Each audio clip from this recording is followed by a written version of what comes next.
Good morning from India, good afternoon and good evening to our friends in Southeast Asia and Australia and other parts of the world. I am most delighted to welcome our distinguished speaker who will be delivering the distinguished public lecture, Professor Dinesh Singh. We have just completed the 22nd thematic session of this 3-day World University Summit on the theme, Universities of the Future, Building Institutional Resilience, Social Responsibility and Community Impact. We have brought together over 150 thought leaders in the form of 29 thematic sessions, 5 keynote addresses and distinguished lectures, and also speakers from 25 countries and regions representing over 100 universities spread across 6 continents. We are very fortunate that we have with us a very distinguished thought leader, somebody who has made immense contributions to the world of higher education, Professor Dr. Dinesh Singh, who is the former Vice Chancellor of the University of Delhi and also currently the Chancellor of K.R. Mangalam University, Gurgaon.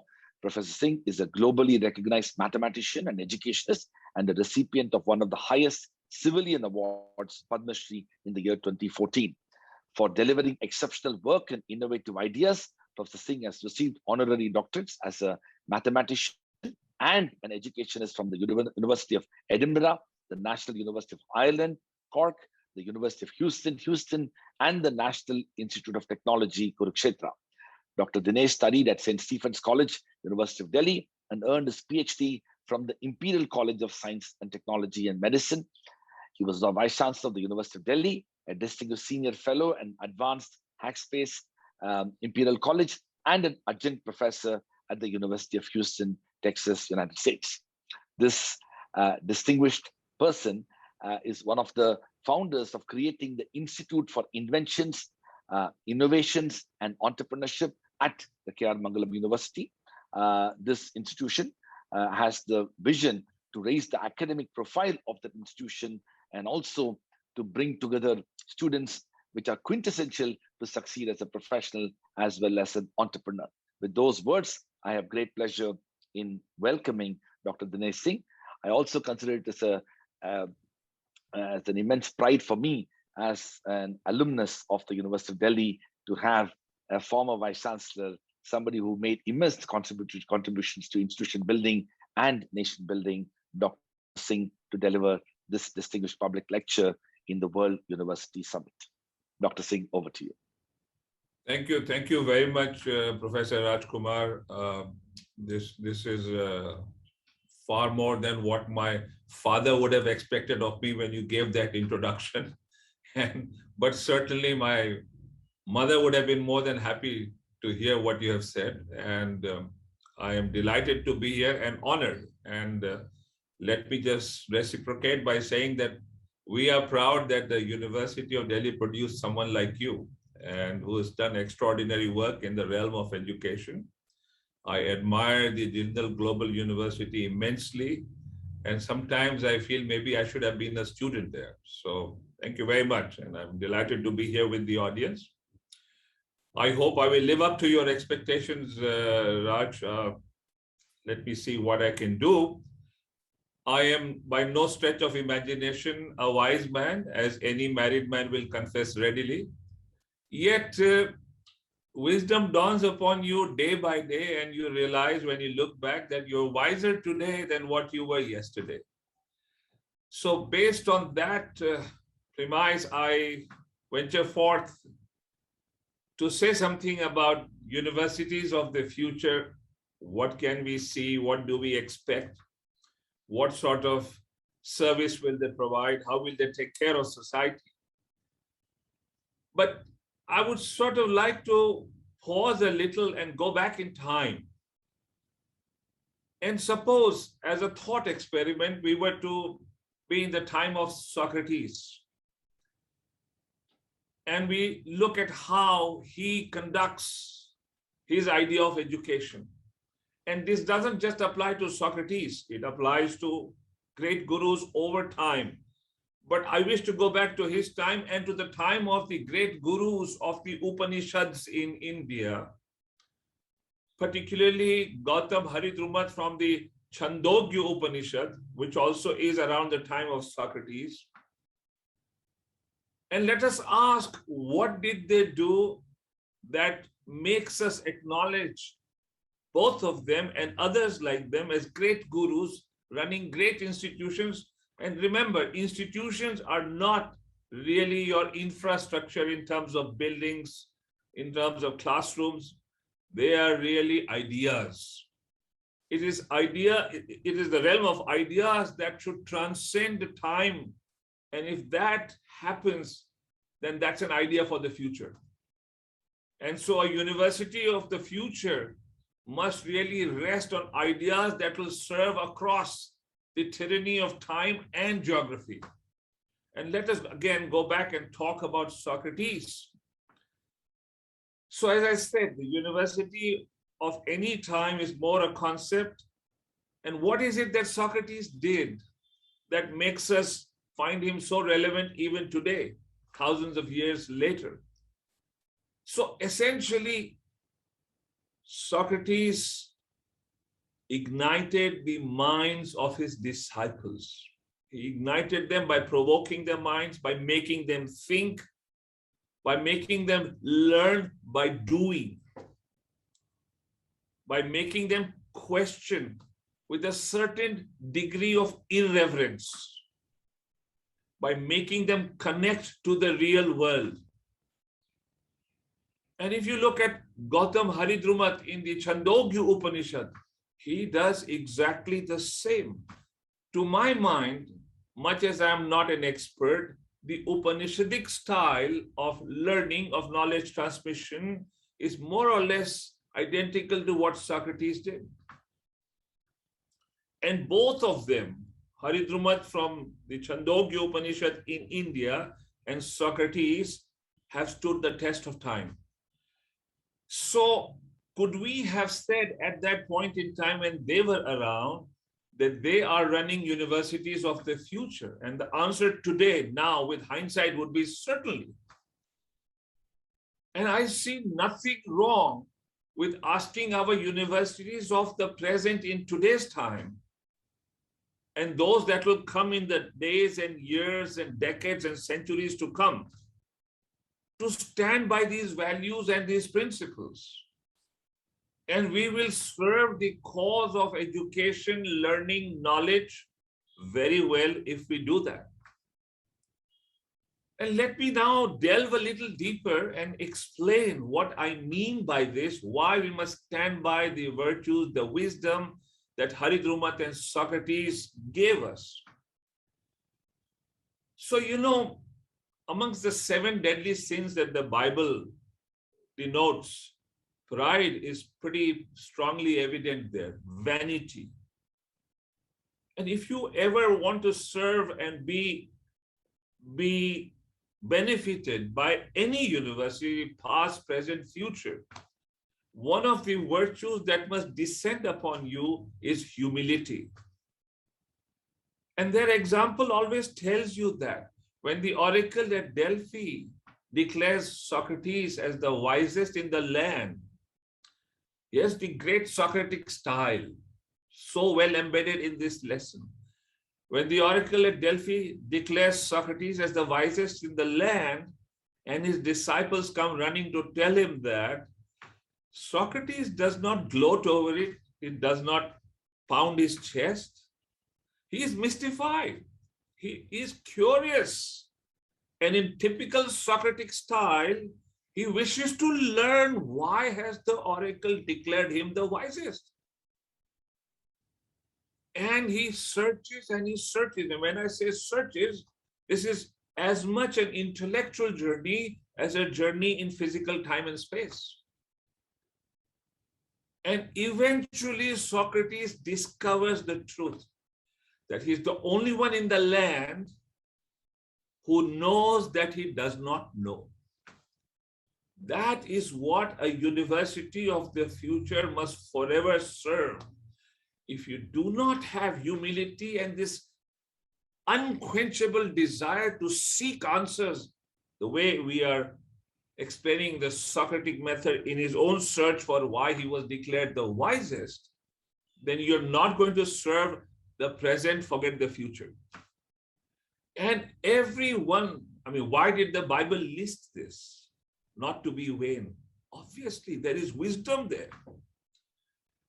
And in the Upanishadic style, and then for centuries after that, in India also, they have consistently emphasized that if you wish to enroll in search of knowledge, one of the prerequisites is to learn to be humble. Again, in the Chandogya Upanishad, there is this cart driver Rikwa. And these are historical stories of people who lived in those times, whose wisdom spreads far and wide. And so much so that the king is impelled to go seek wisdom from him. So the king sends his ministers to request Rikwa to come and accord wisdom to the king, to accept the king as a disciple, and Rikwa refuses to go. Then the king decides to go to Rikwa in all his glory with his entire entourage, and Rikwa denies him again. Then the king begins to ponder, what is it? And finally it dawns on him. Go as a true seeker in all humility. Do not go as a king, shorn of all his glorious garments of royalty, of his entourage, of all the trappings of power. He finally goes barefoot in humility and bows before Rikwa and seeks to be his disciple. And that's when Rikwa admits him. That's the eternal lesson. So any university system, if it cannot breed a certain degree of humility in its students, in its environment, it will never serve the needs of the future. But there are other lessons from the Socratic method or the Upanishadic method that we must imbibe, because they have stood the test of time and they will serve us in the future also. So here is a great lesson embedded in what Haridrumat does. And this will stand the test of time till eternity. To his Gurukul, a 12-year-old lad ventures forth and knocks at the doors of Haridrumat's university. When he seeks audience with Haridrumat, Haridrumat tells him that, child, we admit only Brahmins, so I need to know your lineage. And this child says, I asked this question of my mother when I set forth for your Gurukul. And my mother said that I have worked as a maid in many homes. Many men have taken advantage of me. I have no idea who your father is. But you proclaim yourself loudly and proudly as Satyakam, son of the maid Jabala. And Haridrumat says, I admit you, child, because that is the only hallmark of a Brahman, adherence to truth. A Brahman is not by birth. This is an eternal principle. Brahman literally means one who knows Brahm, the ultimate supreme knowledge. And that will come to anyone who seeks the truth with complete sincerity. That's the second lesson, truth. And this has stood the test of time, just as humility, the need to be humble, the need to seek eagerly. Now here's a third lesson that I wish to espouse here, again emanating from the Socratic style and the style of the Upanishad, and which has stood the test of time. So the university of the future must adhere to that also. And that lesson is to learn by doing. That there has to be a balance between the intellectual and what you do with your hands. What do I mean by that? It is again best illustrated by the story of Haridrumat. What does Haridrumat do to this child Satyakam? He doesn't tell him to go sit and memorize the Vedas, meaningless form at that point for Haridrumat as far as Satyakam was concerned. He gives him 100 odd head of cattle, tells him to venture into the forest and not return until they have multiplied threefold.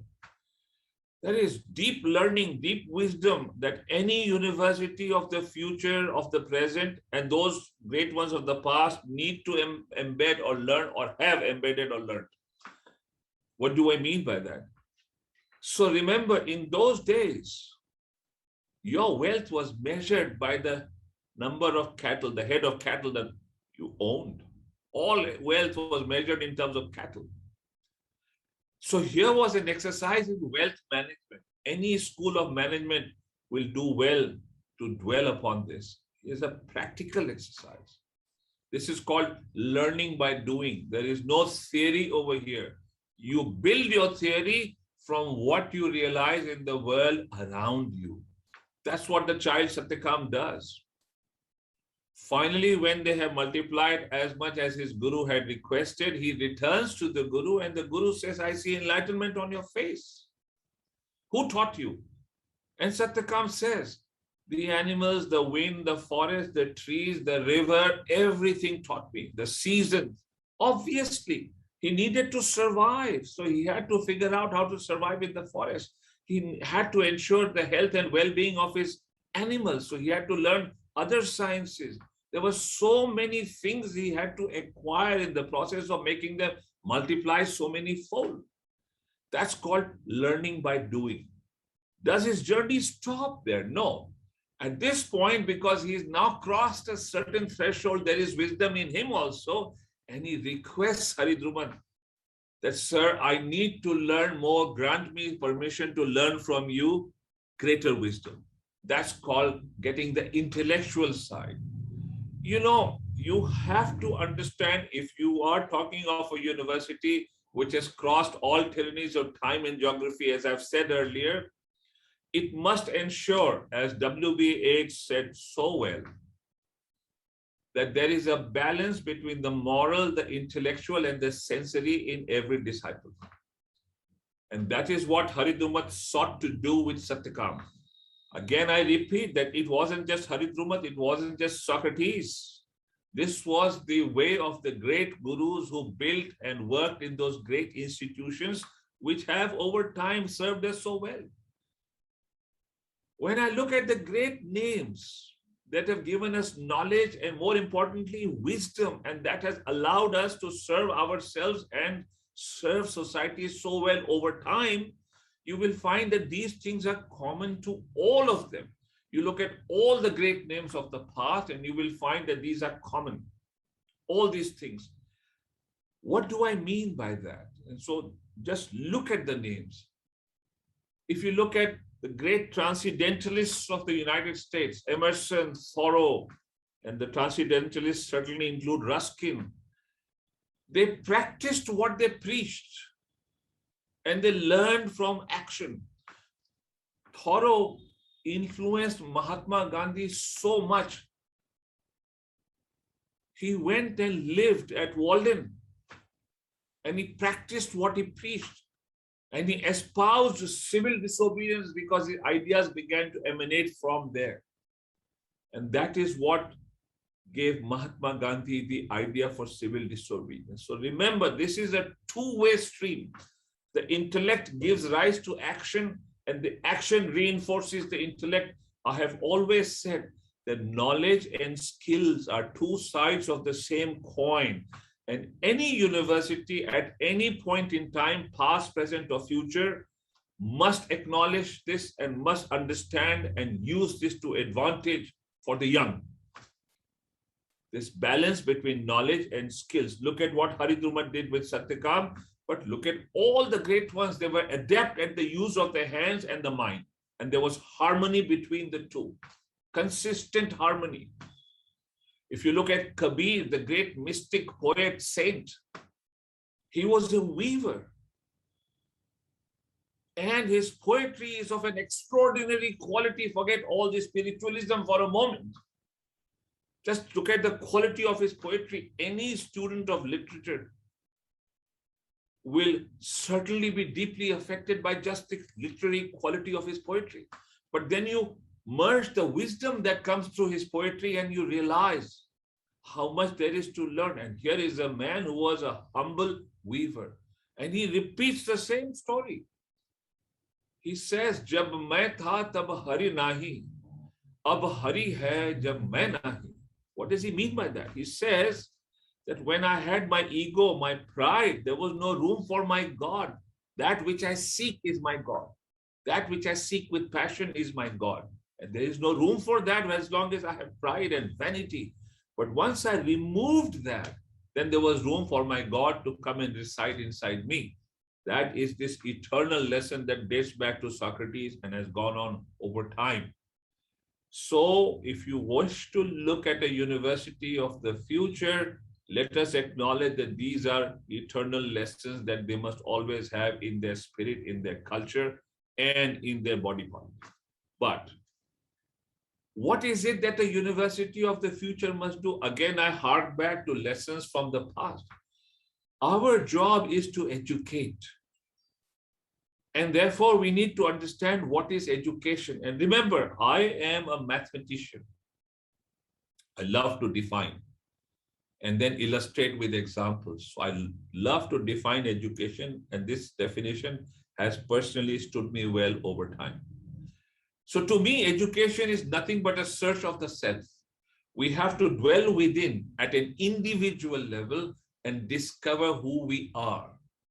And once you do that, you begin to get educated. That doesn't mean you're educated, but that's the first prerequisite to begin to get educated. And I call this the discovery of the inner drumbeat in every individual. Each one of us is born with a drumbeat or our calling in life or our passion. And the challenge is to discover that. And if you wish to discover that, here are some simple lessons that have served everybody who has adhered to them over time and will serve in the future. So a university of the future will have to make sure that this happens. What is that thing?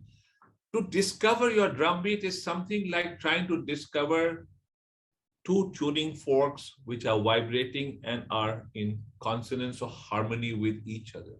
So one of these tuning forks is your drumbeat, and you need to be exposed to the drumbeats of the world around you.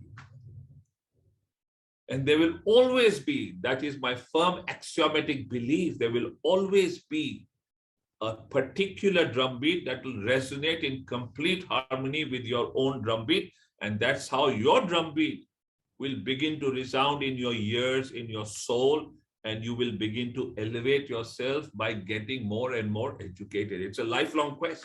It doesn't end, except for a few. It doesn't end. It must have ended for Jesus Christ. It must have ended for Guru Nanak. It must have ended for Muhammad Paigambar Sahab, but not for us who are so far removed from what greatness they had. So it's a lifelong quest. How do we acquaint ourselves with all these drumbeats around us to discover which one is ours from the world which stimulates us? Well, you have to have a curious mind, you have to have an eagerness, and you have to be alert in every sense of the term. Gandhi discovered his drumbeat at a very, very young age. This adherence to the truth. How did it happen with him? He saw this play, Satyavadi Raja Harishchand, about this King Harishchand who adheres to the truth no matter what the cost. And Gandhi was so moved by this play at such a young age, he was probably 7, 8 years of age, that he took a vow that for the rest of his life, he will adhere to the truth no matter what the cost. And that's the complete way of serving your drumbeat. He had discovered from this external stimulus that drumbeat within him, and then he decided, no matter what the cost, come what may, I will adhere to that. Some of us are not so fortunate. We have to go to university systems, and we must go to good ones like Raj Kumar's, where there are so many drumbeats around you. They are in the physical world, and you have to use your hands, you have to use your intellect, you have to have a moral balance. And one of those drumbeats is bound to touch inside you, and then you must begin to worship that, adhere to that with complete sincerity. And I will give you quick illustrations of these principles that have served so many great individuals over time. Just look at not just Mahatma Gandhi, not just Socrates, not just Kabir, just look at Isaac Newton. He had discovered his drumbeat of moving with science, and he was a man who believed in action. His knowledge was always in action. Newton's ideas are derived through the experiments he conducts with his own hands. He was an extraordinarily gifted craftsperson. All the instruments of his experiments are devised with his own hands. And by the way, he was very good with data. So we must allow data to creep into our armory if you want a university of the future. This is true of Einstein. Very few people know how gifted he was as a craftsperson. It isn't just this high intellectual level of creating general relativity. Much before that, he invented the first automatic camera in the world's first, and he held a patent for that, the world's first modern refrigerator. It's very good with his hand. He held more than 50 patents. Do you see this? I've always said this. If you delve into their lives, you will see the same eternal principles over time with all of them. Do not forget that Jesus Christ was apprenticed to his father as a carpenter. That Paigambar Sahab was a shepherd. That Guru Nanak insisted that we must serve in the fields. We must indulge in gardening and agriculture. And that brings me to Mendel, the man whose work and insights have transformed second half of 20th century and the 21st century. This man was extraordinarily gifted with his hands. He was a gifted gardener. He understood data very well. And between the two, he managed to give us the laws of genetics, which have transformed the world. All your vaccines that are now fighting this COVID pandemic are derived on DNA, RNA. And where does that come from? It really can be traced back to the work of Mendel. And this goes on and on and on. It doesn't stop. You can take any name that you like, and you will find that this is common to all of them. Look at Michael Faraday. You look at Mother Teresa. You look at Muhammad Ali, the boxer. Very early in life, Muhammad Ali discovered his drumbeat. He really liked boxing. He adhered to it like a prayer.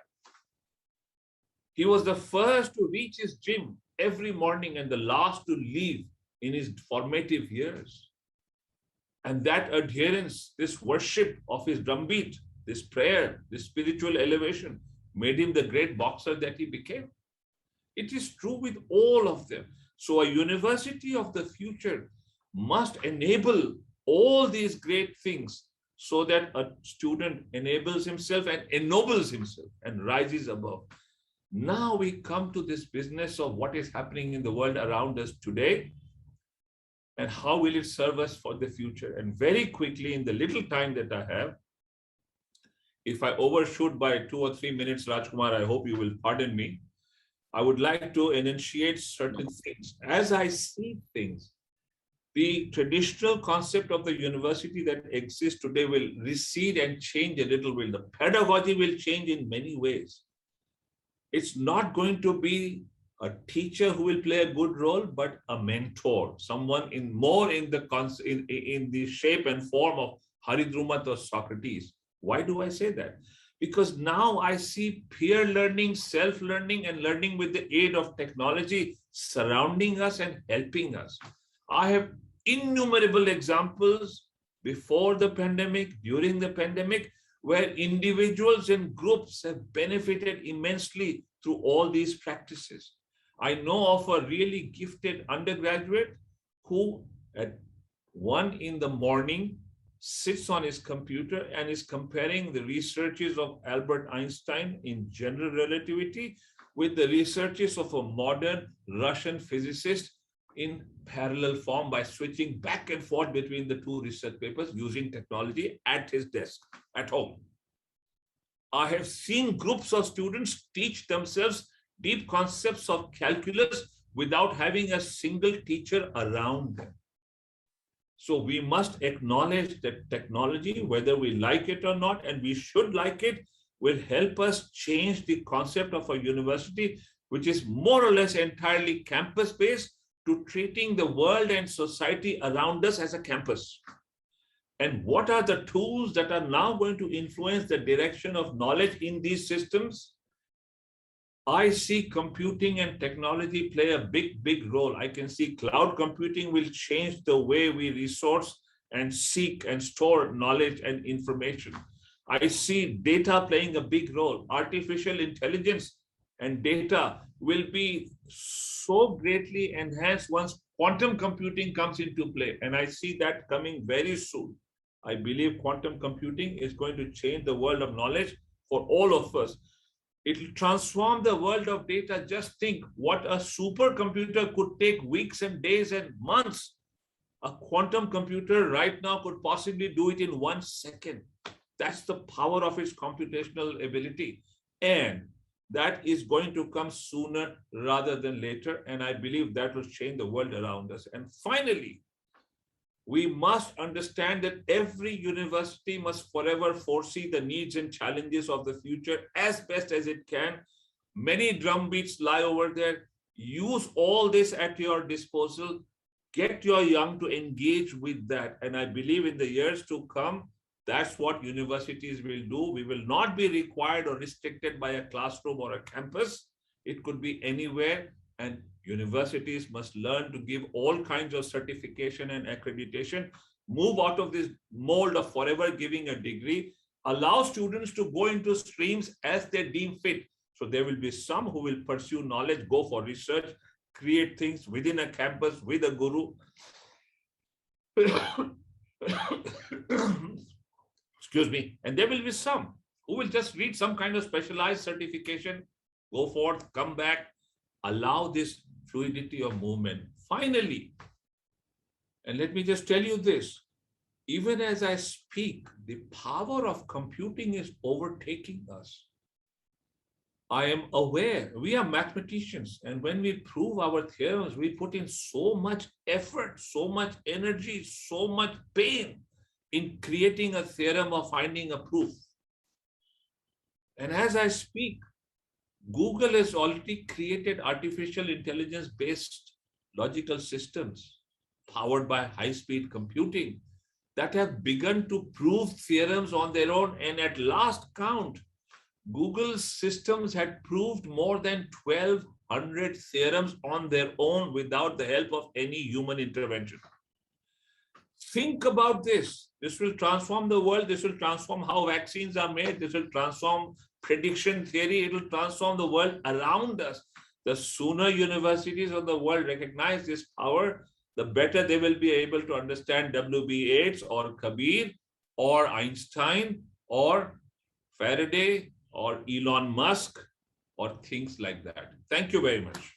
Thank you very much, Dr. Singh. What an extraordinary exposition and a comprehensive tour de force on the history and evolution of education in all its forms and manifestations, but most importantly, underpinning the philosophical foundations of knowledge creation and its impact on society, past, present, and future.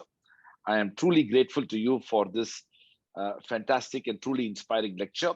We have already received a number of questions. So we have, if you permit me, I have a good almost 25 minutes for this Q&A session. So I will take up some of those questions and ask you, and we will move forward in that spirit. Yeah, Raj Kumar, I love questions, but there is no guarantee that I have the answers, okay? Well, in your characteristic style, you have responded to that. Let me begin by asking a very important question, which I think needs to be asked and answered by somebody like you, which is that to what extent contemporary Indian higher education has been able to effectively use the ancient Indian higher education heritage with the view to advancing new knowledge and new thoughts, particularly for providing guidance and even leadership for some of those fundamental ideas that were created in this part of the world. I'm very, very sorry to say, Rajkumar, as little as I know, I cannot claim to know everything in this realm, but I don't think anything specific or significant has happened. And it's a tragedy. And let me just very quickly illustrate. Please. You know, about 200 years before the time of Jesus Christ, there was a prosodist in India by the name of Pingal. So he was creating new meters in Sanskrit poetry by combining long and short sounds that existed in the other medium, meters. And so he began to do various permutations and combinations. This is building around with data and creating more and more permutations and combinations. And he made a fundamental discovery in mathematics that was discovered in Europe 2000 years later, Pascal's triangle. Now, the point is this. We talk so much about our ancient heritage in India. We talk so much about we being a Vishwa Guru, Sanskrit, and this and that.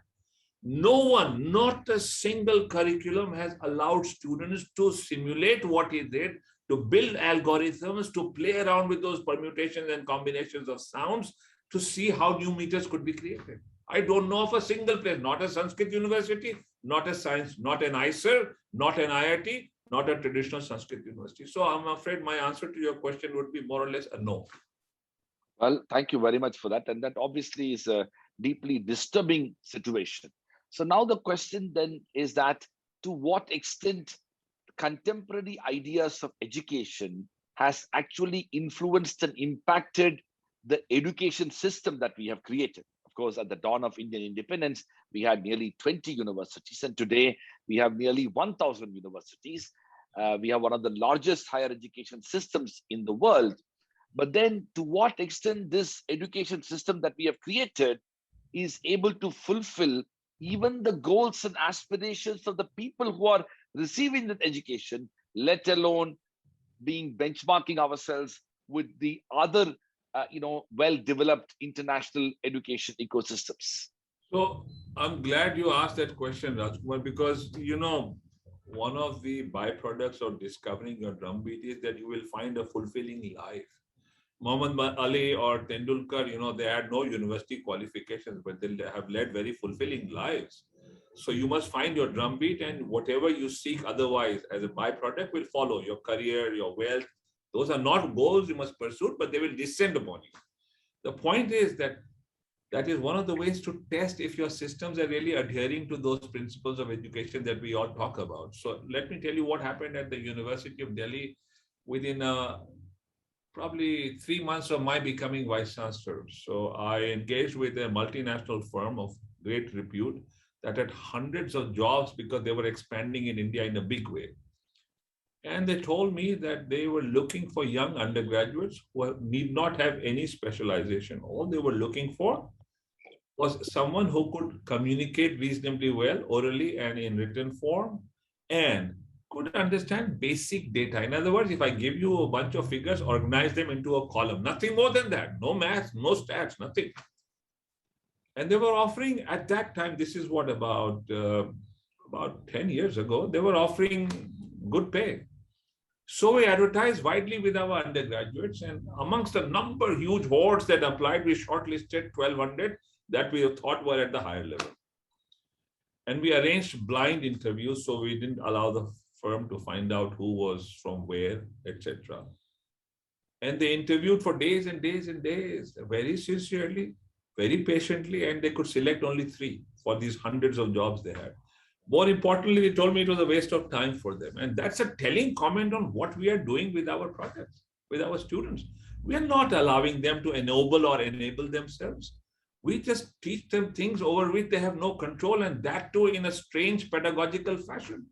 India needs to come out of that.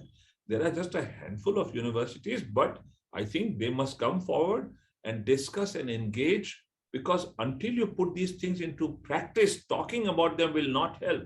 And I hope that in the new national education policy that has been announced, there is room and provision and recognition of these ideas. And those universities that have already done that with success are the ones that should be held as examples for others to emulate. Not happening at the moment, Raj Kumar. Well, thank you very much for that very thoughtful response. I was planning to ask about the NEP itself, but since you've raised it, let me shoot that question. There are questions on that itself. Well, it seems to me, and correct me if I'm wrong, the national education policy has received widespread consensus, almost unbecoming, or rather quite surprising for a government-initiated policy of that kind. Given the fact that it has got this degree of consensus, what should we be doing for actually implementing it? And frankly speaking, it's over a year since it has been launched. And the early signs are that we have not seen any serious and robust effort towards implementing it itself. So as somebody who has been in the field of education and led a university, where are we vis-a-vis the NEP itself? So, Rajkumar, if you pardon me for a personal reference, most of the ideas and prescriptions in the national education policy are based on what we did at the University of Delhi. Absolutely. So I am a little qualified to speak about what can be done to make it succeed. Correct. And so there were three or four things that we worked very hard to implement when we launched our own new programs. One, of course, it was so important for us to reorient our faculty because they have been brought up in a certain way, a certain style, a certain pedagogical system, which is so blackboard oriented, so oriented on giving lectures, making them memorize it mechanically, and then making them spit it out in an exam without thought. So we needed to move away from that. And so we worked very hard with our faculty over a whole year to reorient them. And it takes enormous effort, but it had begun to make the mountain move. So it works. The other thing, we took great advantage of technology. We embedded technology like anything into the university system. We enabled Wi-Fi access to all our students across the city of Delhi, free, completely free, and gave all our undergraduates state-of-the-art laptops. Our classrooms were equipped with very good technological implements. All of this was coming in handy. So let me just give you one example. Sometime back, a student who had graduated from that program sent an email to her principal. She had won an award as a filmmaker. She was a student of literature, by the way, in that college. But she said that taking advantage of the technology in that course on literature, she was introduced to filmmaking. Because she had all the technological things necessary through what we had done. And the project she worked on, which was a prescription. So that's the other thing. Project-based learning was our sort of spearhead. And she had gone into a project where filmmaking was being used for literature. And that's how she became a filmmaker and finally won an award in Mumbai for filmmaking. So that is the thing that we need to do right now. Embed technology, reorient our teachers, use the pedagogy that we have so successfully experimented with at Delhi University, which is project-based learning in groups around the needs and challenges of society and the world around us. That included climate change, that included need of data, slum redevelopment, transportation problems, so on and so forth. And finally, we had to create other resources. So we used the web as a huge resource, and we created a great deal of learning material of our own, spread over a year's effort with large groups of very gifted and very committed teachers. And that helped us, and that's what I think they need to do in the national education policy. Thank you very much, Dr. Singh, for that. There are several questions. I'm going to pick up one question here. A lot of educators watching this. This question is, when teaching using the Socratic method, is there a most appropriate way or a balance of employing the method in the context of mainstream Indian educational culture, which is more instructive than inquisitive? That's a questioner's view of that. So, look, please, first of all, let me tell you that I don't claim to be any great, votary. I mean, I'm a votary, but I'm no expert on the Socratic method or the Haridwar. But with whatever little I have experimented, I have received enormous, reward, even in existing systems. So, as recently as last year, I taught an advanced math course, which was really meant, it's a very specialized course. I expected about 5 students to turn up for that. And we are allowed to admit up to 80, and there were more than 80 who registered for it. So we had a huge class. And I had a huge challenge before me because it's very advanced. But I saw that once you instill curiosity in your students, divide them into groups, create challenges, then they are aroused, their minds sort of begin to catch fire. And then I asked these students at the end of the semester to give me a written feedback. And they were amazed. I was amazed at the kind of responses they have given. And incidentally, one of the things that has really helped me is to devise new methods of assessing students. So this traditional method by which we are hell-bent on asking how we can figure out the fellow doesn't know something. Instead of that, we must use this business of assessing to enable the student. And I allowed them up to a certain score because my rules in my university, not of my choosing, done much after me, restrict me from doing everything in full measure. I was yet allowed up to, I think, about 40% of the grading to experiment with testing as I liked. and I allowed them to sit in groups and discuss the answers to the questions, but write in their own words. And they told me that not only did they learn, they not only did they like what they did, but they really learned through that assessment. So I think all these things can be done even within existing systems. But with the national education policy, if you implement it sincerely, the way it is prescribed in your institution, you will have much more freedom to do these things. Well, thank you very much for that.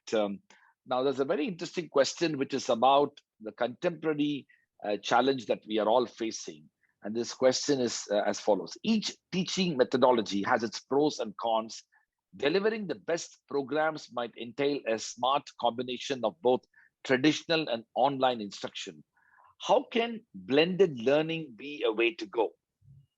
Oh, that is the future. It is blended learning. If you recall, I mentioned that peer-led learning, students learning by themselves. Look, the YouTube itself is a university, complete university.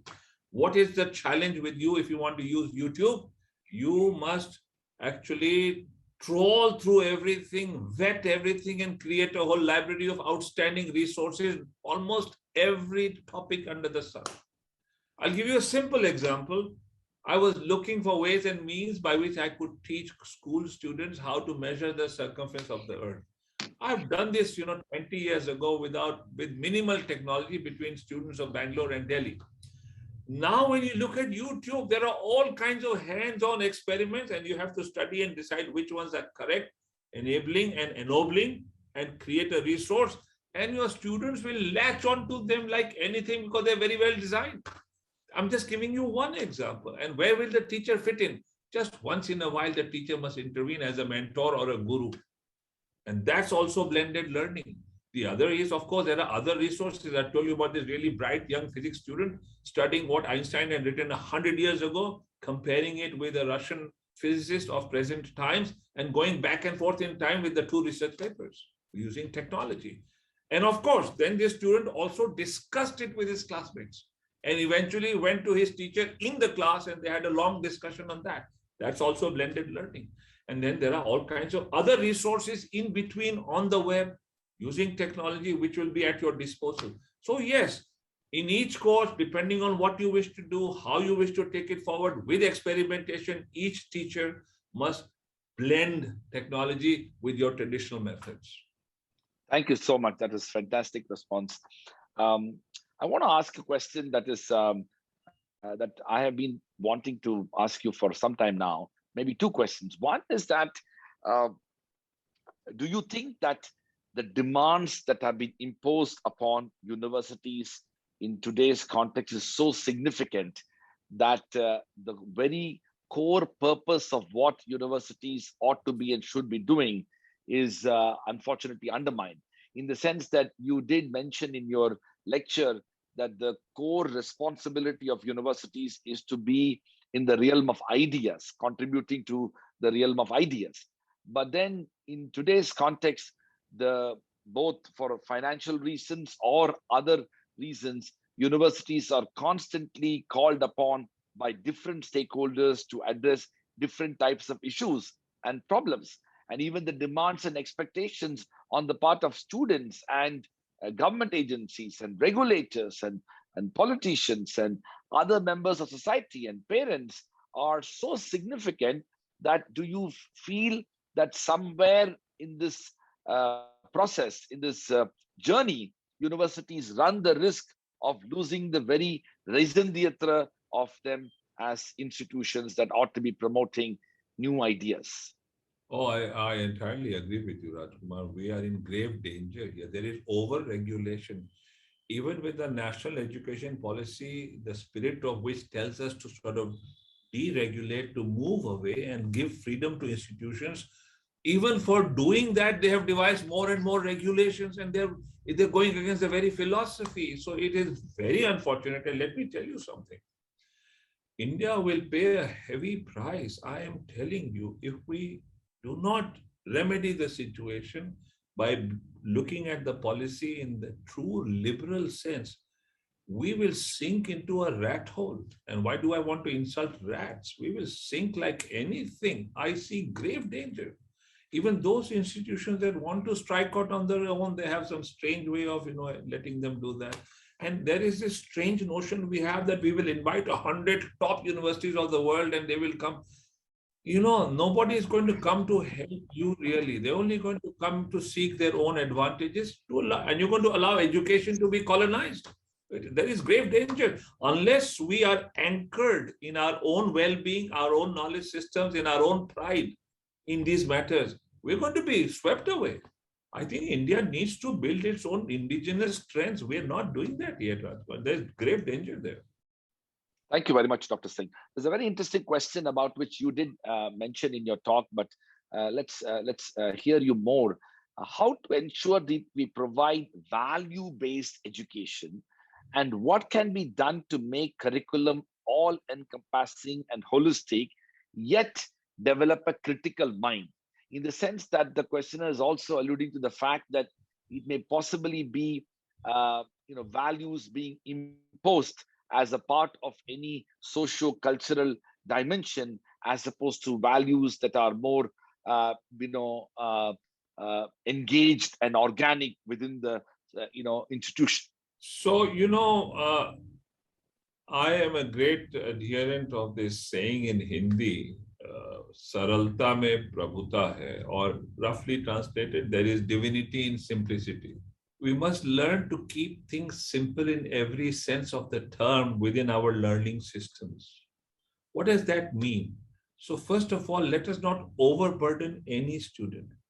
If you can somehow get the student to follow his or her drumbeat and practice it, much of that spiritualism or morality that you seek will descend upon the student just through the practice of this. The names that I have taken, Tendulkar or even Faraday or Mother Teresa, they were great moral people, but they didn't preach morality. No one taught them morality. By virtue of what they practiced as their core beliefs or drumbeats, made them become what they became. So let's not be too sort of conscious of that. The important thing is, it's an experiment I tried when I was Vice Chancellor at Delhi University. We had a course that we ran called Mind, Body, Soul. And all we had done was we had taken 12 significant defining episodes from the life of Mahatma Gandhi. And we built a whole structure which was absolutely discussion and action based around those 12 episodes. So students really liked that, and no one told them, no, you must be truthful. No one told them you must be this or that. All we did was we examined what had happened to Gandhi, for instance, when he gets thrown out of that carriage. And then we asked them, if you had been thrown out, what would you have done? Were there other ways that Gandhi could have dealt with it? And do you know of similar situations in your own life or your circle of relatives, friends, so on? And I'm telling you, value systems come out of this quite automatically when you discuss these. So that's another way of doing it. Fantastic. And I think this is the pedagogical point about to what extent storytelling need to be brought. You did mention about even while talking about mathematics. Now, there's another question that I wanted to ask, which was my second question. I have to give you a little bit of background. One of the schools that we have in our university is the law school among the 12 schools. And as we do outreach sessions across the country, when I talk to students about the entrance examinations for entry into our institution, we talk about different models of entrance examination. And the examination that we have is known as the LSAT, the ones that US law schools adopt. And they have it here similar to the GMAT and the GRE. And the three things that are interesting and unique about this LSAT is that it doesn't have questions on general knowledge, which is the typical entrance examination that India uses in several other things. And it does not have questions on law, which is again important. And then it also doesn't have questions on mathematics. Now, to ask the question to you, whenever I say across the country in some of the most reputed schools, when I say it doesn't have questions in mathematics, I get a standing ovation.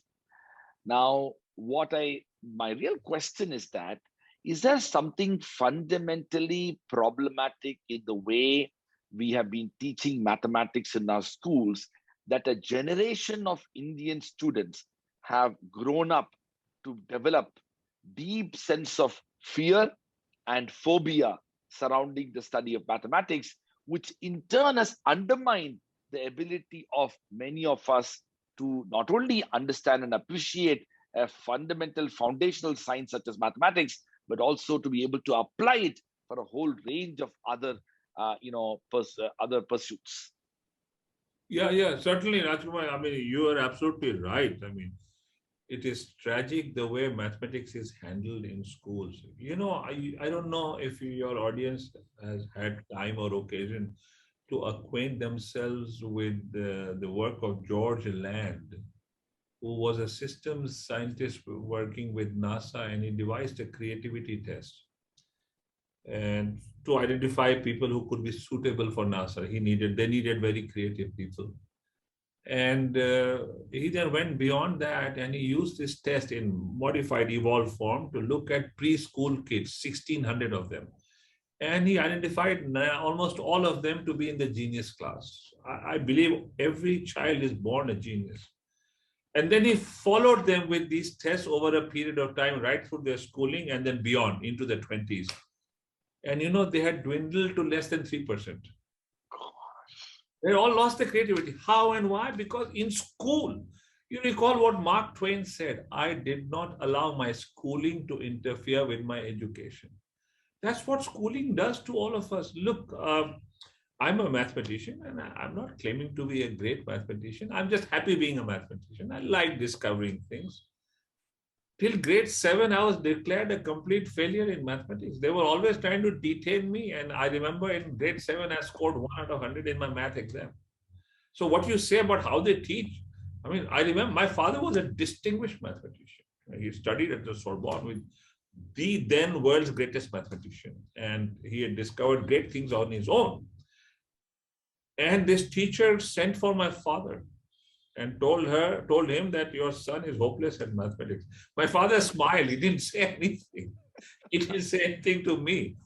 In grade 8, what helped me was my older brother, who gave me a way of looking at the beauty of mathematics by doing it on my own, with my own hands. And that's when I became a mathematician. The school didn't help me. Yeah. So that's it. We are killing our students by teaching them too much and teaching them in the wrong way. They teach parallel lines in the 6th grade, and they make them learn all kinds of things in mechanical way on the board, this, that. I conducted an experiment with children of Bangalore and Delhi and got them to use parallel lines to measure the circumference of the earth. A hands-on experiment, just planting a vertical stake on the ground, measuring the angle of the shadow, and simple parallel lines and some diagrams that they drew of the earth, and they got the circumference of the earth. Later, when I took feedback, they told us that in their entire lives, they will not forget this. Absolutely. This is what we are doing. We're using the wrong pedagogy. We're killing their love for mathematics. Thank you so much. This has been fascinating. I'm going to end with one last question. The pandemic that we are facing has left the entire education system across the world and India devastated. And so my question to you is that what are the most important lessons that we in universities and educators in general ought to have learned from the pandemic, and how we can apply those lessons for the future? So, Raj Kumar, I looked at university systems in many parts of the world when the pandemic had begun to loom over the horizon. And I divided university systems into 2 categories. Those that really were using things that they could help with the pandemic, and those that were completely oblivious of what they needed to do. So those universities, and I will not name any, but I came across one university which has a highly ranked medical school in our country. Okay, it's ranked among the top 3 in the country, the medical school. And the pandemic had already struck India, and people who are even ordinary minds can tell that this is going to be a serious matter because it had already affected Europe. And this university's medical school had on its website very prominently displayed on the home page, very important notice. So I clicked on that, and it said your tender for constructing that toilet over there has to be submitted by this date. That was the important. There was no mention of the pandemic. So they were clueless. And so, one, they could have used their medical knowledge to prepare ourselves in advance. Why could they not anticipate that this pandemic will make people suffer and the lungs will suffer, so you will need oxygen?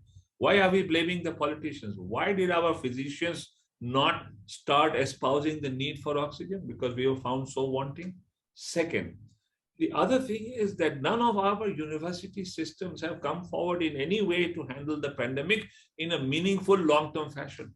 We haven't devised vaccines. We haven't invented the right. All of this technology is either very old or we have borrowed it. And we must ask ourselves this question. But those universities that did in the world are benefiting. And the third thing, they have understood that blended learning and technology-based learning is going to be the future. Campuses are going to begin to melt and they will reinvent themselves, treat the world as a campus. That's the big lesson that is coming from the COVID crisis. Well, thank you so much. What an extraordinarily inspiring experience this has been.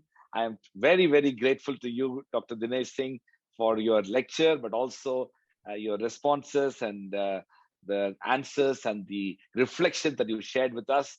I sincerely hope that you will soon visit our campus back again.